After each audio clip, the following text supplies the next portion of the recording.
Hello दोस्तों, आपका स्वागत है स्टेम इंस्टीट्यूट ऑफ बायोलॉजी में।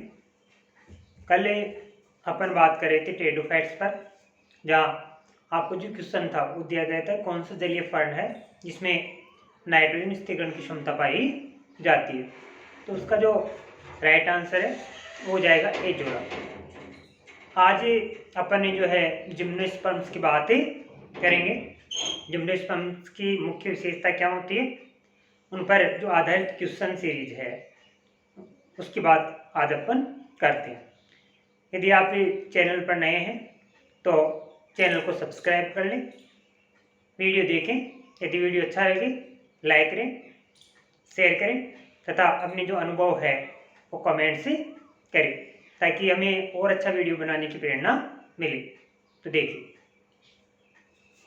सबसे पहली बात करते हैं अपन जिम्नोस्पर्म की। तो जो जिम्नोस्पर्म है वो दो शब्दों से मिलकर ही बना होता है। जो पहला शब्द है होता है जिम्नोस, जिसका तात्पर्य होता है बिना ढके, और दूसरा जो शब्द है स्पर्म्स, जिसका तात्पर्य होता है बीज, अर्थात ऐसे पादप जिनमें बीज फलों में सुरक्षित नहीं होते या फल भित्ति द्वारा आवृत नहीं होते, जिम्नोस्पर्म में कहलाते। चलिए बात करते हैं फर्स्ट क्वेश्चन की कि फल रहित बीज वाले पादप का समूह क्या कहलाता है। फल रहित बीज वाले पादपों का समूह क्या कहलाता है, जिसमें फल नहीं बने लेकिन बीज बने, यानी पुष्प बने लेकिन फल नहीं बने। तो ऐसे जो पादपों का समूह है वो आता है जिम्नोस्पर्म्स। इन्हें नग्न बीजी भी कहते हैं और अनावर्त बीजी भी कहते हैं। तो आंसर जाएगा जिम्नोस्पर्म, नग्न बीजी या अनावर्ती बीज। चलिए दूसरा क्वेश्चन की बात करते हैं। जिम्नोस्पर्म की मुख्य पीढ़ी कौन सी होती है। तो जो जिम्नोस्पर्म्स में मुख्य पीढ़ी होती है वो बीजाणुद्विद अवस्था में उपस्थित होती है। इसका मतलब है कि वो द्विगुणित होती है। तो जिम्नोस्पर्म्स की जो मुख्य पीढ़ी होती है वो द्विगुणित बीजाणुद्विद पीढ़ी होती है। चलिए थर्ड क्वेश्चन की बात करते हैं।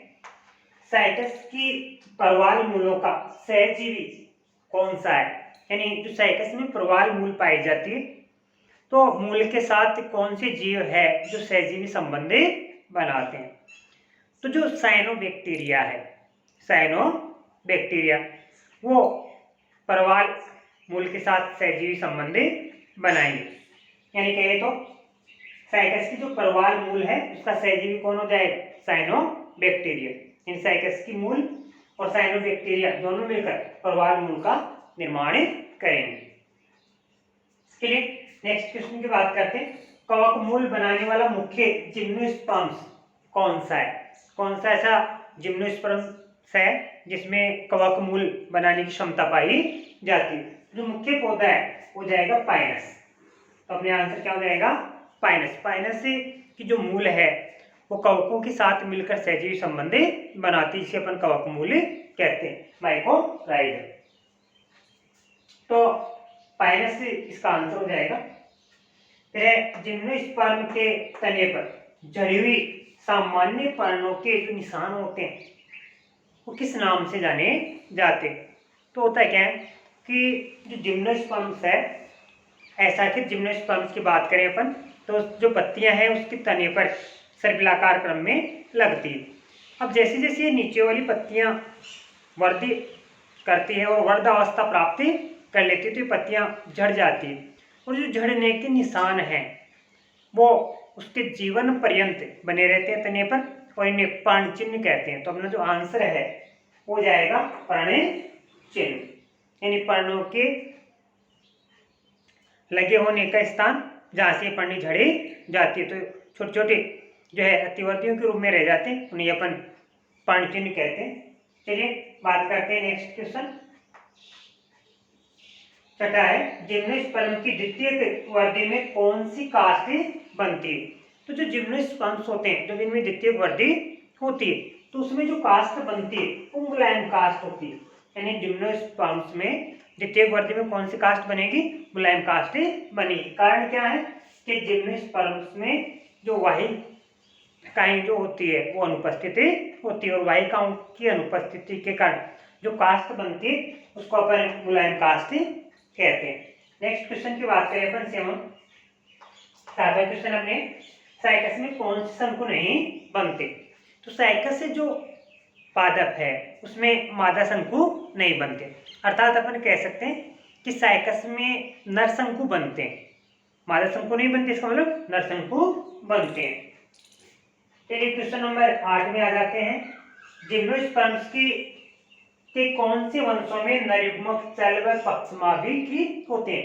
अधिकांश जिम्नोस्पर्म्स में क्या होते हैं, जो नरयुग्मक होते हैं वो अचल होते हैं और अपक्षमाभिकी होते हैं, लेकिन इसके अपवाद है गिंगो और साइकेडस। गिंगो और साइकेडस के जो नरयुग्मक होते हैं वो चल होते हैं और पक्षमाभिकी होते हैं। नेक्स्ट बात करते हैं क्वेश्चन नंबर 9।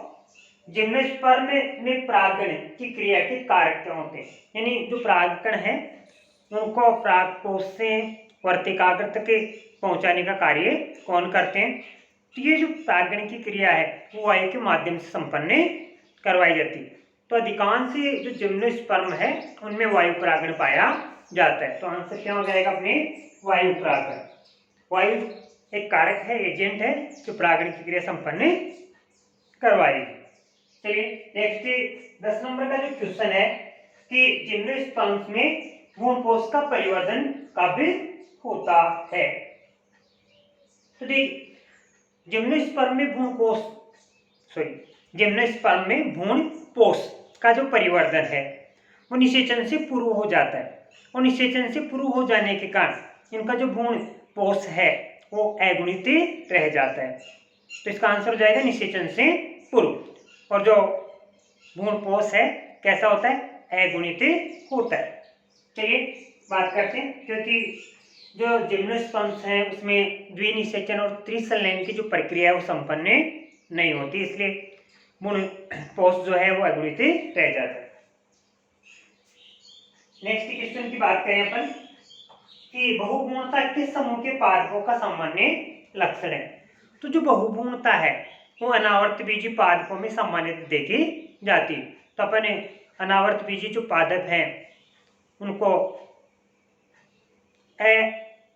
इस प्रकार से रिप्रेजेंट कर सकते हैं कि इनमें हमेशा बहुभ्रूणता पाई जाती है। तो बहुभ्रूणता प्रदर्शित करने वाले जीवों का या कहीं पादपों का जो समूह है वो कौन सा हो जाएगा? जिम्नोस्पर्म।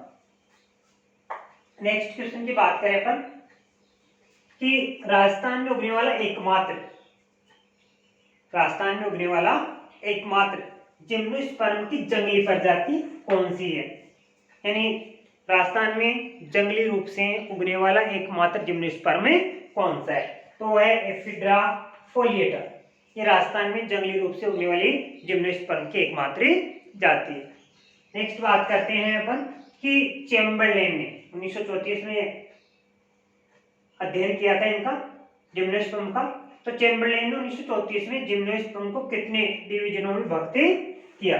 तो इन्होंने 2 डिवीजनों में विभक्त किया था। कितने डिवीजनों में? 2, साइकेडोफाइटा और कॉनिफेरोफाइटा।